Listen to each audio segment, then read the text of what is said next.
Shalom. Welcome to this week's Dvar Torah on the weekly Sedra. This week's Sedra is Sedra Shoftim.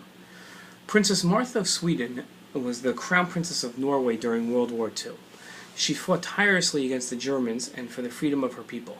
When Germany invaded Norway in April 1940, the crown princess and her children fled to her native Sweden. Following President Roosevelt's invitation, she moved to the White House.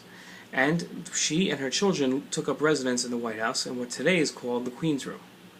Although once a princess, always a princess, we have to imagine that the Queen of Norway, Princess Martha, at a certain point really was just a princess in name only. Her power completely diminished, while in America she really had just zero power.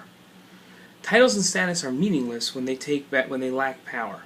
In this Dvar Torah, I like to show how even divinely proclaimed status can lose significance when its functionality is limited. To prove my point, I'll look to the Kohen. A Kohen status is granted by God Himself and is eternal.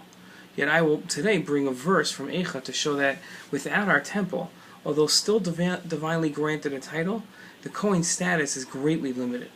I hope the reader understands the Kohen's role in the Jewish community and gains an understanding of our loss without a Beis HaMikdash.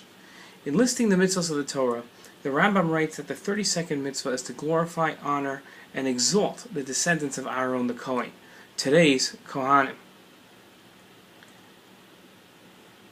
Lest you think that the Torah has set up a caste system where people are honored more than their peers simply because of some mystical component, the Rambam explains that we honor the Kohen to show honor to he who chose the Kohanim, meaning we honor the Kohen to show honor to God. We honor the Kohen primarily by giving him the priestly gifts. These are portions of our crops, portions of our cattle, and portions of the offerings that we give in the Beis HaMikdash. But we also give him the first aliyah during Torah reading, we allow him to bench for the zimun, and we serve him first at a meal. While these latter practices still apply, we no longer give the Kohen priestly gifts. In Eicha, which we read a few weeks ago on Tisha B'Av, the destruction of the temple is cried over. One of the first verses reads as follows: "The roads of Zion are mournful because no one comes to the appointed seasons. All her gates are desolate, her priests moan, her maidens grieve, while she herself suffers bitterly." Why do the priests moan? The Medrash explains that with the destruction of the temple, the gifts that each person would separate from their offerings for the Kohen, and through which the Kohanim sustained themselves, stopped. It was the lack of priestly gifts that the Kohanim moaned about.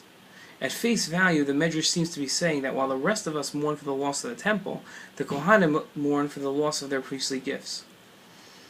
I find it hard to believe that this deserves mentioning. Rather, I'd like to think that this verse is referring to what the gifts represented.